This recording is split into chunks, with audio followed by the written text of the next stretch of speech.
MEP'S week number 9, top 7. Last week, we've seen better days. Started 0-5, thought we might have had our first 0-7 in, I believe, the history of the MEP'S. I don't believe I've ever won 0-7, but luckily the Irish and Wolfpack bailed us out, kept us within striking distance of having a respectable year. We got a lot of work to do to get this ship's righted. My inspiration for this week to begin with, of course, look at this Arkansas State fake punt. Little Tuesday night fun belt. That's why you don't go against Tuesday Terrence and Louisiana Lafayette 4-0 in the last 2 years. Why do I know stuff like that? I have no idea. Let's get to the picks. Number 7 pick of the week. East Carolina coming in, 12th in the country in scoring, about 41 a game, facing Bob Diaco in his button-up collared shirts of UConn. Coming in averaging 12.8 points a game. ECU doesn't have a lot of chances to get on national TV during the week to put on a show. They should put one on here. It won't even be close. It will be ugly. I'm sorry, Diaco. We do miss you in South Bend, but not this week. And speaking of South Bend, come on, what is this shit? Like, seriously. Let's stop all the BS already, people. We all know who should have won that game and who was the better team. Anybody doesn't think that, I'm going to go back to the origination of where I probably got the words eat shit. You're going to fucking portal curb, you fucking son of a fuck. Eat shit. Eat my shit. Hello, Willie. Good. So, yeah, there's a history there. Anyways, number 6 pick of the week. We're taking Boise State, the Smurfs, the Smurf Turfers. You know why? 11-0 all-time on Friday night on the Smurf Turf. Only covering 6 against a BYU team that's given up 25, 33, 35, 31, and 42 the last 5 weeks. Forget Taysom Hill being out. This BYU team can't stop anybody. They blew a 28-13 lead last week. I don't like them anymore without Taysom Hill. I think Boise has no problem with Jay Ajayi and drinking his pickle juice and running all over the Cougars here on Friday night. Number 5 pick, we're taking UCF.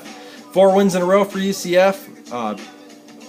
Playing some pretty good defense. Temple not as good as their record. I think UCF takes control of this one early and just kind of wears down Temple. I'm not thinking the Puddin' Pops got enough for the Golden Showered Knights here this weekend. Number 4 pick, we're taking Mississippi State, coming in and averaging almost 42 a game itself, taking on Kentucky. Kentucky got throttled last week in the Bayou, and I think that they are in over their heads against this Mississippi State team. It looks like a team on a mission, and only one of these better elite SEC West teams is going to beat them, not a middle also ran from the SEC East. Number 3 pick of the week, UNLV getting 17.5 at Utah State. Am I crazy? No. Daryl Garrettson, the backup for Chucky Keaton, he got hurt. He's in a sling. So now we're down to a third-string quarterback who I watched the end of the Colorado State-Utah State game. What, you didn't? And he didn't look so good. So I'm thinking Utah State probably still wins the game, but 17.5 points with a third-string quarterback that kind of looked like garbage last week, I'm not buying it. Number 2 pick, we're taking the Rich Rods. Thanks to Chris Denise for sending me a birthday present that should have been here on time, but apparently got here by covered wagon. I get to read the Rich Rod Michigan book, and I am fired up to learn all about why Michigan sucks more than I even know, more in depth than I've known. And 2.5 at Wazoo. I know Wazoo beat them last year, and that's probably why this line is so low. But Arizona, coming off a bye, putting up a lot of points, better offense than they had last year. I think they slow down Washington State enough to win this one, and this line being only 3 is kind of confusing. I thought it would be more like a tutty. Number 1 pick of the week, we're taking Nevada, 2.5 at Hawaii. Last week, Nevada impressed me again, coming back from the 15-point deficit to BYU to come back and beat them by a tutty in regulation. They put up 42 more points. They've been scoring pretty impressively here lately, and I don't think Hawaii and their 21 points a game is going to be able to slow them down and keep up with them offensively. So a couple things this week that I noticed that I enjoyed. One, like, come on, Drake, like, This shit a motherfucking layup. I been Steph Curry with the shot. Sit the fuck down. yeah, exactly. Enough of this, Drake. What are you going to be, Florida State's fans next? Alabama? Get the fuck out of here. It is Michigan and Sparty week. I know the bloodlines were drawn out there in East Lansing and Ann Arbor for the weekend. But let's go back to one of definitely Vuja's favorite game. I'm not sure if Guider and Trevor. I know Heights loved this game, but the TJ Duckett touchdown that Hey. Okay, they're over there. Okay, in the shotgun, Smoker from They tried to warn him. Look at Larry Stevens being held. The pass into the end zone. Back in the day when Michigan was good and beating them was a big deal. So let's get to our boy, the Kill Machine. Coach Kill last week struggled on the way after his team went to 6-1. Struggled to find Daryl Hazel after the game. Former Kent State coach in the MAC with Kill.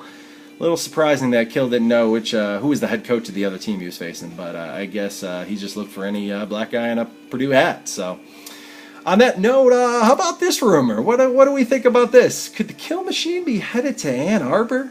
Can we have the testicle head at the helm of 110,000 screaming Michigan fans next year? I don't know, but I sure as hell hope it happens. Irish get a week off to soak it in, whatever the hell that was last weekend, the end of that game, but they impressed me enough that I think if they play how they can win a lot of games the rest of this year, unlike a lot of people predicted. Huskies got to get their shit together. Rod Carey's got to get this shit together and start playing some defense. Obviously, Emu shouldn't be a big deal this weekend. Big game for the Hoos. The South's oldest rivalry this weekend here in Charlottesville.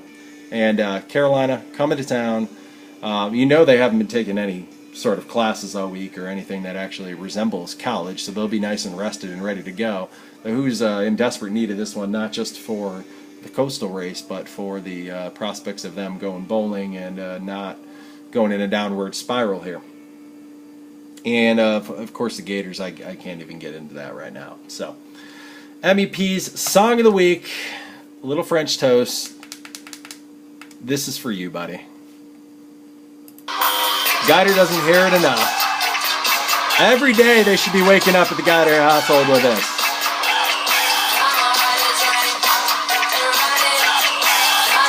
If the MEPs aren't going to do well this year, they're going to have fun. They're going to get fired up. We're going to play some Quad City DJs. Saturday morning, this is the first thing I'm playing. Getting me fired up for this weekend. Go Huskies, go Wahoos, rest up Gators, rest up Irish. MEPs, top 7, week 9.